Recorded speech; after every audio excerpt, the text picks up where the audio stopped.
वसुदेवसुतं देवं कंसचाणूरमर्दनं देवकी परमानंदम कृष्णं वन्दे जगद्गुरुं। श्रीकृष्णं वन्दे जगद्गुरुं। श्रीकृष्णं वन्दे जगद्गुरुं। साक्षात परिपूर्णतम भगवान भक्तवत्सल श्री कृष्ण ने गोपी और गोपगणों से भरे हुए दीन दुखी गोकुल का स्मरण किया।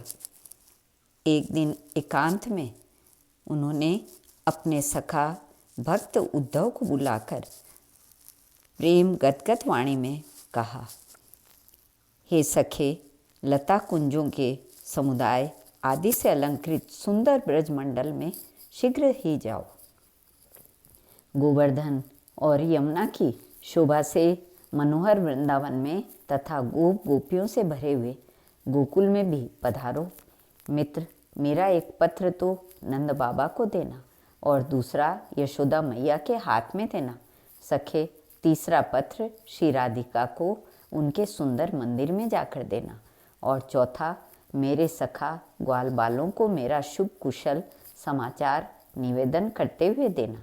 इस प्रकार अत्यंत मोहित हुई गोपांगनाओं के सैकड़ों यूथों को पृथक पृथक पत्र देने हैं। मेरे पिता नंदराज बड़े दयालु हैं, उनका मन मुझ में ही लगा रहता है और मेरी मैया यशोदा शीघ्र ही अपने पास बुलाने के लिए मेरा स्मरण करती है। तुम तो नीति शास्त्र के विद्वान हो। सुंदर सुंदर बातें सुनाकर उन दोनों के हृदय में मेरी परम प्रीति धारण कराना। मेरी प्राण वल्लभा राधिका मेरे वियोग से आतुर है और मेरे बिना मोहवश सारे जगत को सुना समझती है। उन सब को मेरे वियोग के कारण जो मानसिक व्यथा हो रही है उसे मेरे संदेश वचनों द्वारा शांत करो, क्योंकि तुम बातचीत करने में बड़े कुशल हो। सुदामा आदि ग्वाल बाल मेरे प्रिय सखा हैं। मुझे अपने मित्र के बिना वे भी मोह से आतुर हैं। तुम उन्हें भी मित्र की तरह सुख देना। मैं थोड़े ही समय में श्री ब्रज धाम में आऊँगा। गोपांगनाएँ मेरे वियोग की व्यथा से वेग से व्याकुल हैं। उनका मन मुझ में ही लगा हुआ है। उनके शरीर और प्राण भी मुझ में ही स्थित है। मंत्री प्रवर जिन्होंने मेरे लिए अपने लोक परलोक सब त्याग दिए हैं, उन अबलाओं का भरण पोषण मैं स्वतः कैसे नहीं करूँगा। उद्धव, वे मेरे आते समय प्राण त्याग देने को उद्यत थी। वे आज भी बड़ी कठिनाई से प्राण धारण करती हैं। मेरे वियोग से उत्पन्न उनकी मानसिक व्यथा को तुम मेरे संदेश वचनों के द्वारा शांत करो, क्योंकि वार्तालाप की कला में तुम परम कुशल हो। सखे, मैं पहले जिस रथ पर आरूढ़ होकर ब्रज में आया था, उसी रथ को उन्हीं घोड़ों, सारथी और बजती हुई घंटिकाओं से सुसज्जित करके अपने साथ ले जाओ। मेरे समान ही रूप बना लो। अभी पीताम्बर, वैजंती माला, सहस्त्रदल कमल, दिव्य रत्नों की प्रभा से मंडित कुंडल तथा कोटि बाल रवियों के समान उद्दीप्त कौस्तुभमणि भी धारण कर लो। मेरी उच्च स्वर से बजने वाली मनोहर बांसुरी तथा फूलों से सजी हुई जगन मोहिनी यष्टि छड़ी भी ले लो। उद्धव, मेरे ही समान दिव्य सुगंध से आवृत सुंदर चंदन, मोर पंख और बसते हुए नुपुरों से युक्त नटवर वेश धारण कर लो। इसी तरह मेरा ही मोर पंख का मुकुट तथा दोनों बाजूबंद धारण करके मेरे आदेश से अभी यथासंभव शीघ्र जाओ। श्री कृष्ण के यूँ कहने पर उद्धव ने शीघ्र ही हाथ जोड़कर उनको नमस्कार किया और उनकी परिक्रमा करके रथ पर आरूढ़ हो वे ब्रज की ओर चल दिए, जहाँ कोटि कोटि मनोहर गौवें दिव्य आभूषणों से विभूषित और श्वेत पर्वत के समान दिखाई देती थी। वे सब की सब दूध देने वाली तरुणी, सुशीला, सुरूपा और सद्गुणी थी। उनके साथ बछड़े भी थे। उनके पूंछ के बाल पीले थे। चलते समय उनकी मूर्तियाँ बड़ी भव्य दिखाई देती थी। गले के घंटों और पैरों के मंजीरों का झंकार होता रहता था। वे किंकड़ियों के जाल से मंडित थे। कितनी ही गौवें सुवर्ण के समान रंग वाली थी, किनके सींगों में सोना मढ़ा गया था तथा नाना प्रकार के हारों मालाओं से अलंकृत हुई उन गौओं की प्रभा सब और छिटक रही थी। कोई लाल, कोई हरी, कोई तांबे के रंग वाली, कोई पीली, कोई श्यामा और कोई चितकबरी थी। उन ब्रज में धूम्रवर्ण और कोयल के से काले रंग की सी भी गौवें दृष्टिगोचर होती थी। तात्पर्य यह है कि उस ब्रजभूमि में अनेकानेक रंग वाली गौवें परिलक्षित होती थी।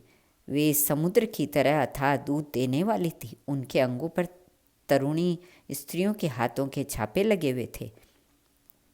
हिरन की भांति चौकड़ी भरने वाले बछड़े उन सुंदर गौओं की शोभा बढ़ा रहे थे।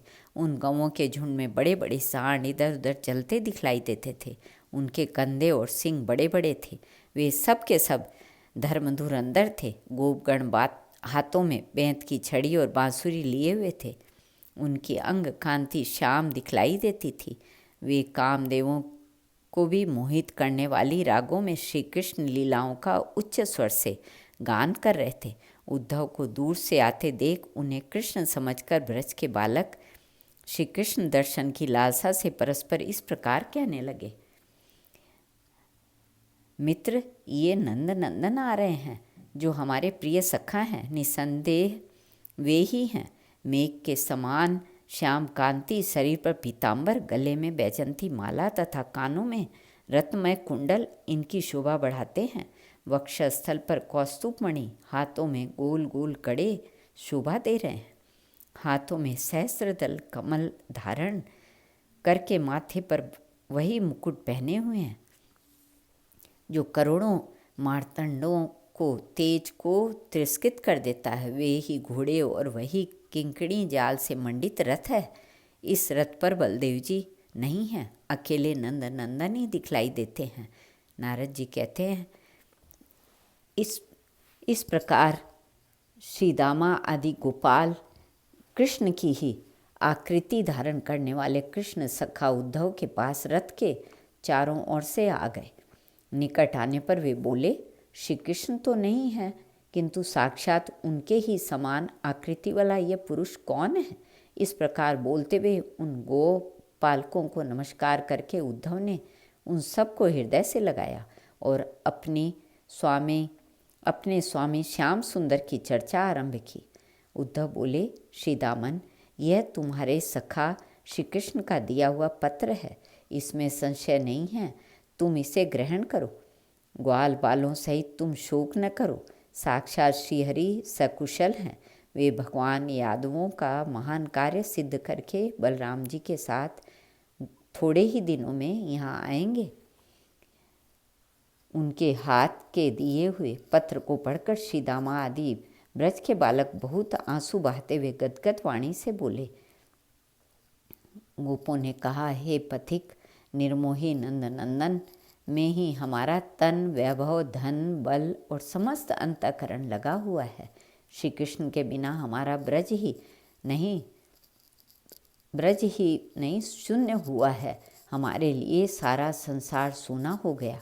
महामते, श्री हरि के बिना उनके वियोग के दुख से हम ब्रजवासियों के लिए एक एक क्षण युग के समान, एक एक घड़ी मनवंतर के तुल्य, एक एक प्रहर कल्प के समान तथा एक एक दिन द्विपरार्ध के समान सदृश हो गया है।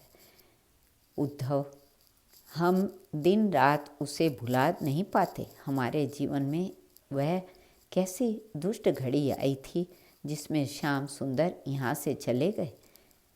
यद्यपि हम मित्रता के नाते सदा उनका अपराध करते रहे, तथापि हम वनवासियों के मन को उन्होंने सदा के लिए हर लिया।